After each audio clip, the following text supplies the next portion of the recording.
اسلام کے پریشر سے مسلمان ہوئے تھے، انہوں نے منافقت کرتے ہوئے یہ چکر بازیاں چلائی. بہت ساری باتیں انہوں نے بنا دی. آپ حیران ہو جائیں گے کہ سیاق و سباق قرآن کا کچھ اور کہتا ہے اور وہ کچھ اور کہتے ہیں. ایک بات بڑے دھڑلے سے بنائی ہوئی ہے، سورے سنتے ہیں کہ وہ دیکھو جی حضرت امیر معاویہ رضی اللہ تعالیٰ عنہ جو تھے جی، وہ جی جن کو آپ معاویہ کہتے ہیں، بڑے طنز سے بات کرتے ہیں. انہوں نے جی اپنے دور میں ایک سوال سمجھانے کے لیے میں اس نے سارا کچھ لکھ دیا ہے. انہوں نے جی اپنے دور میں جی لوگوں کو کہا تھا جو منبر و محراب پر تھے، حکومت ان کی تھی، کہ حضرت علی رضی اللہ عنہ کو نعوذ باللہ من ذالک ان کے بقول سب و شتم کرو. ان کے دور میں سب و شتم ہوتا رہا. ہمارے مولوی حضرات نے بھی کہا یہ بات سمجھنے کی ہے. کس پر الزام لگا رہے؟ صحابی رسول پر. حضرت امیر معاویہ رضی اللہ عنہ صحابی تھے. آپ نے صرف یہ بات سنی، لیکن انہوں نے اس جملے سے، اس لفظ سے، اس بات سے صحابہ کرام کے بارے میں نازیبا الفاظ استعمال کر دیے. آپ بتائیے اس وقت تو صحابہ کرام کی اکثریت زندہ تھی یا نہیں تھی؟ بھئی 120 ہجری میں آخری صحابی رسول اس دنیا سے گئے. اور یہ جو بات ہو رہی ہے یہ تو 19-20 سال تو وہ خلفائے ثلاثہ کے مشیر رہے ہیں، اور پھر خود 19-20 سال ان کی اپنی حکومت رہی ہے. اور اس سے بڑی جہالت اور کیا ہوگی کہ حضرت امیر معاویہ رضی اللہ عنہ نے کبھی بھی نہیں کہا کہ میرا ان سے اختلاف جو ہے وہ خلافت کا ہے، مجھے خلافت دے دو.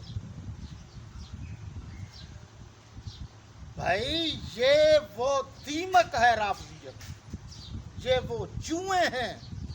جب تک آپ پورے سر کے بال کٹوائیں گے نہیں یہ بدبخت نہیں نکلے. آپ کو نہیں پتا یہ کتنے گندے ترین لوگ ہیں. صدیاں ہو گئی ہیں انہوں نے بکواسیں لکھنا شروع کر دی ہیں. ایک کتاب لکھ کر چلے گئے، سنی کے نام سے وہ کتاب چھپ گئی. ہمارے والوں نے کو پتہ ہی نہیں ہے کہ سنی کی ہے شیعہ کی، وہ مر کھپ گئے. اب صدیاں ہو گئے وہ کہتے جی سنی نے لکھی ہے. ایک حوالہ دے دیتا ہوں، جو قریب زمانے کے لوگ ہیں اور اگر کتابیں پڑھی ہیں اور ان کو ان سے کوئی لگاؤ ہے تو پتہ چل جائے گا. یہ نجفی جو گزرا ہے،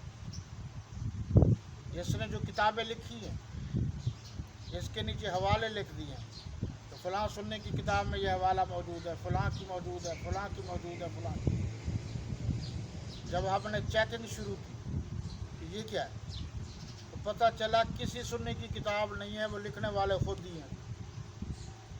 رافضی لکھنے والے ہیں، چکر دیا سنیوں کو، نام استعمال کیا سنیوں کو. اب کون تحقیق کرے؟ عبد الرزاق ملی آبادی نے کتاب لکھی اور وہی کتاب اب ابوالکلام آزاد کے نام سے چھپی ہوئی ہے. جی او بھائی تم میری بات سننے کے لیے وقت نہیں نکال سکتے؟ وہ جڑوں میں بیٹھے ہوئے تمہارے کتابوں میں گڑبڑ کر رہے ہیں. ہمارے مرنے کے بعد کس نے دیکھنا ہے ان کتابوں کو؟ کس کا دماغ خراب ہے پڑھتے پھریں، ایک ایک لفظ پر غور کریں، یہ کیا ہے، یہ کیا ہے، یہ کیا ہے. اس کے لیے تو بڑا وقت چاہیے، بڑا پیسہ چاہیے.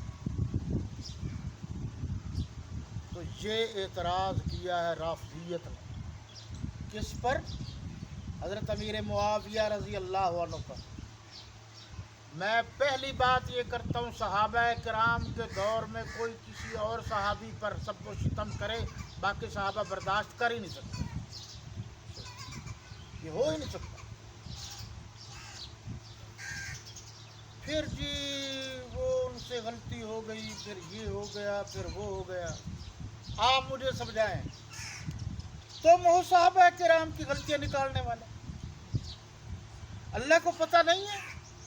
اللہ نے پھر قرآن میں کیوں کہا ہے اولئک هم الراشدون، اولئک هم الفائزون؟ یہ قرآن ہے نا، اولئک سب کے سب راشد ہیں۔ میں پڑھ رہا تھا کہ ایک رشد کا معنی لکھا ہے چٹان کا، کہ یہ سب کے سب لوگ چٹان کی طرح مضبوط تھے۔ کس پر؟ اسلام۔ آپ مجھے سمجھاؤ، آج تک تو مجھے کوئی نہیں سمجھا سکا، میں قرآن کو مانوں یا ان کی کتابوں کو مانوں؟ کتابوں سے فیصلے ہوتے ہیں، ایک دکھائے گا فلاں تمہاری کتاب میں لکھا ہوا ہے، دوسرا کہے گا تمہاری فلاں کتاب میں لکھا ہوا ہے، جھگڑتے رہو۔ چھوڑو ان کو، یہ مخلوق کی لکھی ہوئی کتاب ہے، فیصلہ ہوتا ہے تو اللہ کی کتاب پر ہوتا ہے، کتاب اللہ پر ہوتا ہے۔ اللہ کی کتاب کہتی ہے صحابہ معیار حق تھے۔ اب اس کے بعد ہمیں کسی دلیل کی ضرورت نہیں کہ صحابہ کرام معیار حق تھے، اولئک هم المؤمنون حقا، یہ سارے کے سارے سچے مومن تھے، سچے مومن تھے، کھرے مومن تھے۔ یہ وہ صاحب ایمان لوگ تھے جنہوں نے ایمان لانے کا حق ادا کر دیا۔ اب میری وہ بات آپ کو سمجھ میں آ گئی ہوگی کہ حضرت امیر معاویہ رضی اللہ عنہ پر ہمارے والے بھی، یہ ایک مفتی منیب ہے وہ بریلوی حضرات کا، تھوڑا سا صحابہ کرام کی غلامی کی وجہ سے اب ہوا تو اس کا دماغ خراب ہو گیا، ہمارے کسی بیوقوف نے کہہ دیا ہوگا حضرت امیر معاویہ ہم سیاست کو نہیں مانتے۔ تو نہیں مانتا تو نہ مان، جاہل مطلق، تجھے بنیاد کا ہی پتہ نہیں، تم صرف فتوے دے سکتے ہو طلاق پر، نکاح پر، تمہیں عقائد و نظریات کا پتہ ہی نہیں۔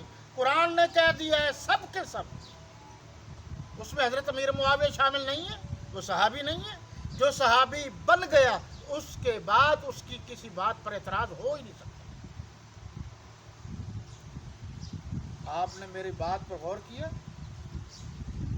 اعتراض ہو ہی نہیں سکتا، میرا موقف یہ ہے۔ فلاں کتاب میں لکھا ہوا، لے جاؤ کتابیں اپنی، دریا میں ڈال دو ایسی کتابوں کو، صحابہ کے خلاف لکھا ہوا ہو۔ قرآن کہہ رہے وہ معیار حق تھے، قرآن کہہ رہے اپنے ایمان کو دیکھنا ہے تو صحابہ کے ایمان کی طرح اپنا ایمان بناؤ، اور یہ کتابیں اٹھا لے کرتے ہیں، اور یہ بھی کتابیں ان کی نہیں ہوتی، ہمارا نام ہوتا ہے، ہوتی انہی بدبختوں کی کتاب۔ اب ذرا غور کیجیے کہ کیا اللہ نے صحابہ کرام کے دلوں سے صرف کفر کو دور کر دیا؟ یہ جو چھوٹی چھوٹی باتیں بنا کر صحابہ کرام کے خلاف باتیں کی جاتی ہیں، یہ دیکھیے، جس کے لیے میں نے پچھلا بھی درس دے دیا اور آج بھی کافی وقت گزر گیا، اللہ آپ کا بھلا کرے۔ یہ دیکھیے جناب، صفحہ نمبر 667۔ اب میں نے کوئی حوالہ نہیں دیا کسی کتاب کا، میں نے قرآن کی بات کی ہے۔ او میاں، صحابہ کے خلاف بات نہ کرو، قرآن صحابہ کا ہے، صحابہ قرآن کی، کیسے جدا کرو گے؟ جب تک قرآن ہے کوئی صحابہ کرام کے خلاف بکواس کرے گا تو قرآن میدان میں آ جائے گا۔ یہ کمزور باتیں ہوتی ہیں جی، فلان اجتہادی غلطی کی، فلان، قرآن نے اگر کوئی بات تھی تو قرآن نے کہا کہ ہم نے، یعنی اللہ نے معاف کر دیا، تو معافی کے بعد پچھلی باتوں کا ذکر ہوتا ہے؟ بھئی جب عدالت میں صلح ہو جائے، معافی ہو جائے، تو معافی کے بعد پچھلی باتوں کا ذکر ہوتا ہے؟